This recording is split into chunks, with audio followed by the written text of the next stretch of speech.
پاکستان چین اقتصادی راہداری کی مشترکہ تعاون کمیٹی کا 13واں اجلاس۔ پاکستان اور چین نے سی پیک کے 10 سال کامیابی سے مکمل کر لیے۔ پاکستان اور چین کے درمیان سرمایہ کاری کے حوالے سے مزید اضافہ ہو رہا ہے۔ سی پیک کے دوسرے مرحلے میں بھی مختلف شعبوں پر کام جاری۔ BRI چین کا فلیگ شپ منصوبہ ہے۔ معلوم منصوبے کو دوسرا مراحل میں مکمل کیا جائے گا۔ احسن اقبال۔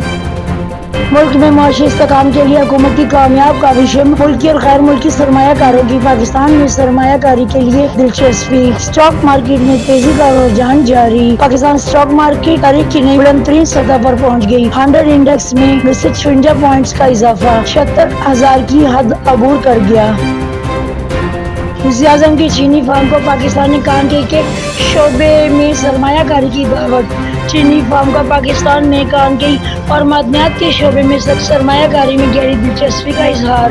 سی پیک کی توانائی اور انفراسٹرکچر کے منصوبے میں $65 بلین سے زیادہ کی سرمایہ کاری۔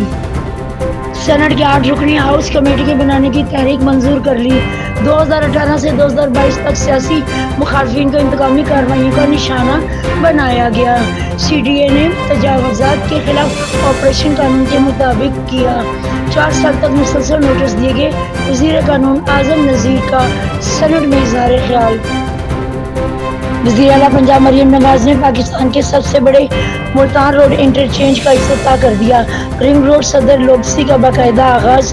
1 ماہ کے لیے SLC پر ٹول ٹیکس معاف۔ SL4 پر پروجیکٹس کے لیے فوری اقدامات کی ہدایت۔ وزیر اعلیٰ کا اڈا پلان سے ملتان روڈ انٹرچینج اور لاہور رنگ روڈ کے ملتان روڈ انٹرچینج کا بھی معائنہ۔ اسرائیل کی غزہ کے مختلف علاقوں میں دہشت گردی۔ اسرائیل کے تازہ زمینی اور فضائی حملوں میں 38 فلسطینی شہید، درجنوں زخمی۔ غزہ شہر میں اسرائیلی بمباری سے رہائشی عمارت تباہ، 10 فلسطینی شہید۔ عالمی عدالت انصاف فضا میں اسرائیلی مظالم سے متعلق جنوبی افریقہ کی درخواست پر 8 فیصلہ سنائے گی۔ 1965 میں بوسنیا ہرزیگووینا میں سب افواج کے ہاتھوں مسلمانوں کا قتل عام۔ اقوام متحدہ نے 11 جولائی کو سربرینیکا نسل کشی کی یاد میں عالمی دن منانے کی منظوری دے دی۔ جولائی میں سب افواج ایک ہی دن 8,000 سے زائد مسلمانوں کو قتل کیا تھا۔ دہلی چلو مارچ کا سوادن مکمل۔ مودی سرکار کی ہٹ درمی برقرار۔ کسانوں اور مودی سرکار میں ڈیڈ لاک۔ مودی سرکار کی کسانوں کو احتجاج سے روکنے اور ان پر دباؤ ڈالنے کی کوششیں ناکام۔ احتجاج کو بہانہ بنا کر بھارت کے 7 اضلاع میں انٹرنیٹ سروس پر مکمل پابندی عائد۔ بھارتی سپریم کورٹ میں مودی کی حامی نکلی، کسانوں کا کیس خارج کر دیا۔ ملک بھر میں شدید گرمی کی لہر جاری۔ سندھ اور پنجاب کے اکثر اضلاع میں ہیٹ ویو جاری۔ نادر، جیکبآباد اور منجر میں آج بھی پارہ نصف سینچری کو چھوئے گا۔